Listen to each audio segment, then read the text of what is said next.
If you're familiar with my YouTube channel, you'll remember that I'm an advocate of easy painting.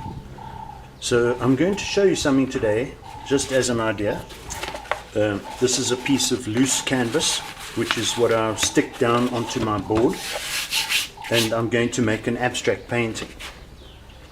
But I want to do it in such a way that I don't have too much deliberation.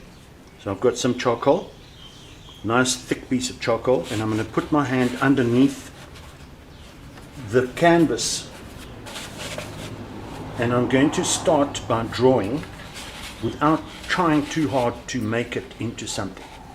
So I'm going to just begin with a line. You may be familiar with Kandinsky as an artist, abstract artist, Russian abstract artist.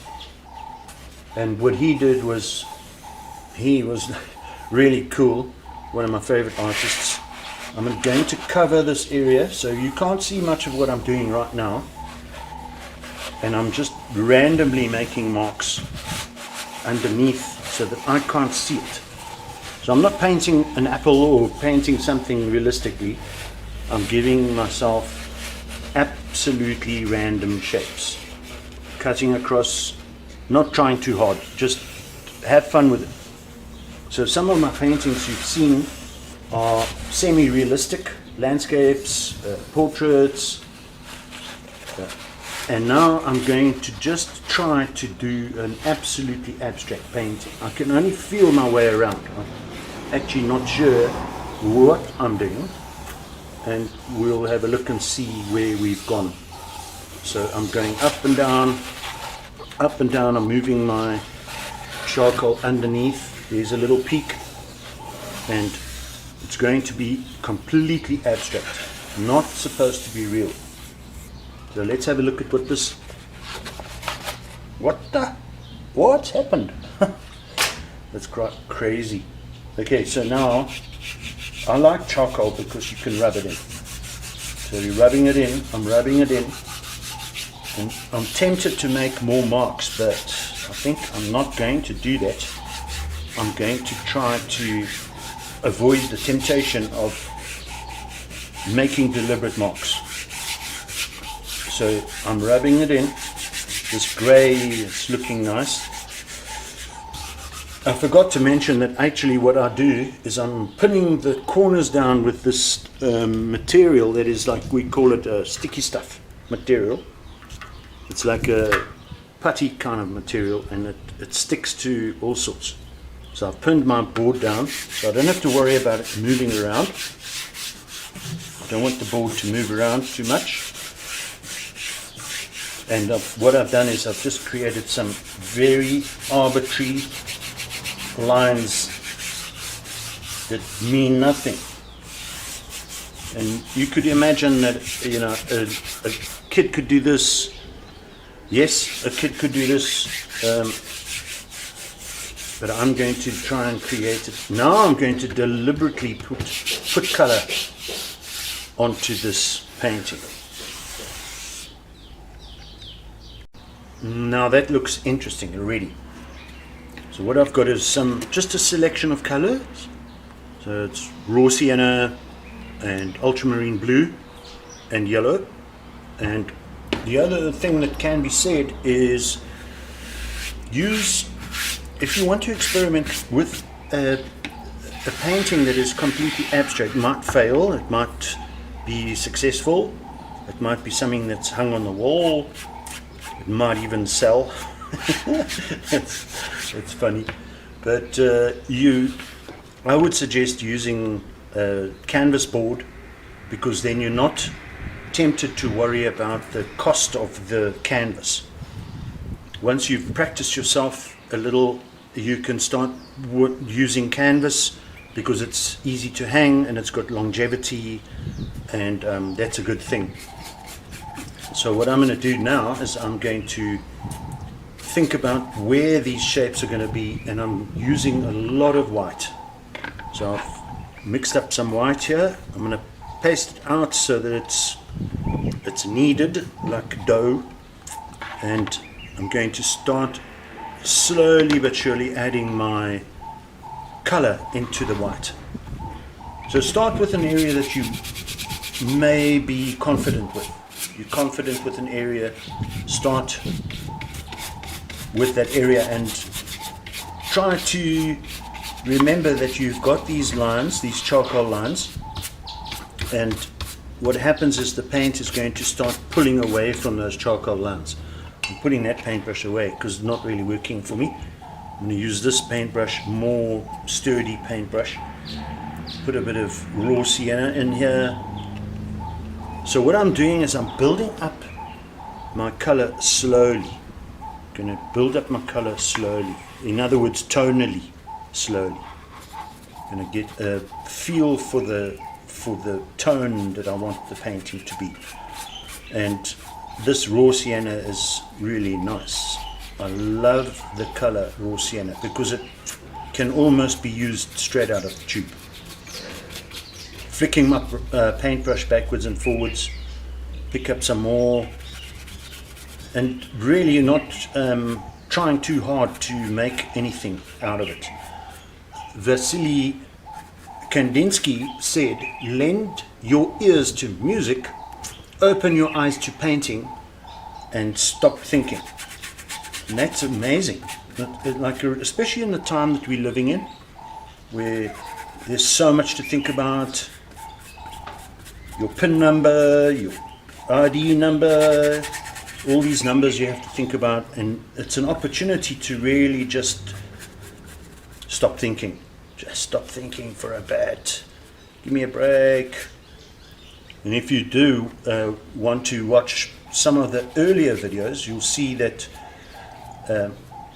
an opportunity to give yourself a break from realistic painting or semi-realistic painting, trying to make a tree look like a tree.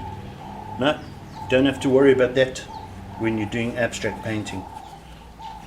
And remember how we started this painting. We started it by covering, my hand was covered so that I couldn't see what I was doing. In other words, I'm not trying to make anything specific. Not trying to make a circle or a triangle or anything. I'm just letting that charcoal drag across the canvas at whatever angle, whatever shape it makes. And that's it's a break, a real nice break from trying to paint something realistically. And it is important to be able to technically paint a painting. But sometimes you just need a little break from that, and you get away with painting a childlike painting. Another thing that can be said at this point is we're using acrylic paint, and it's not expensive. The brushes are not expensive. You don't have to worry about the cost of your materials.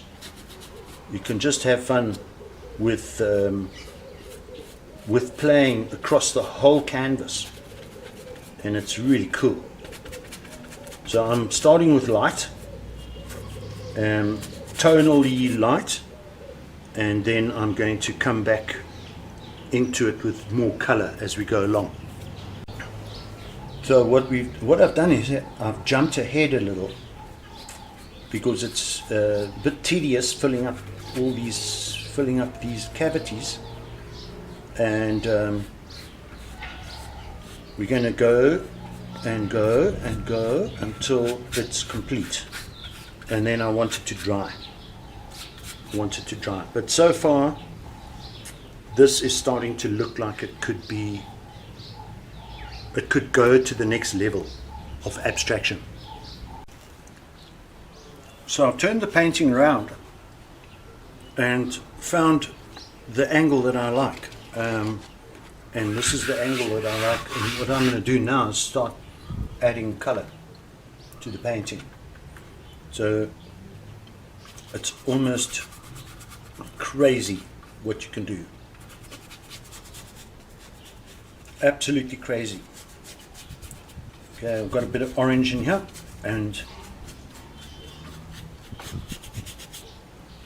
breaking up the canvas into different facets and different parts of color. So at this point in time, I'm going to throw in a little bit of blue. Actually, changed my mind. Then I'm going to throw in a bit of yellow. Remember, this is acrylic paint, so you can actually, you waiting for it to dry, and then you can work over the top with your charcoal again. Some of the oranges coming in started breaking up the parts of the painting. It's really just an experimentation with color. The warm colors coming forward and the cooler colors are going back. So yellow being bright, yes, but it's actually a cool color, more like a lemon color, and your orange color is more warm, and that comes forward. So that's good enough for now. We're going to start putting the cool colors in, and you see the cold colors are going to go back, the warm colors are going to come forward. Now I'm adding a blue, a kind of blue, and creating another dimension to this painting. Let some of this raw sienna come through.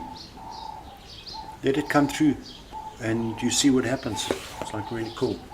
So I've got blue sitting in my palette and white, and making some of it darker.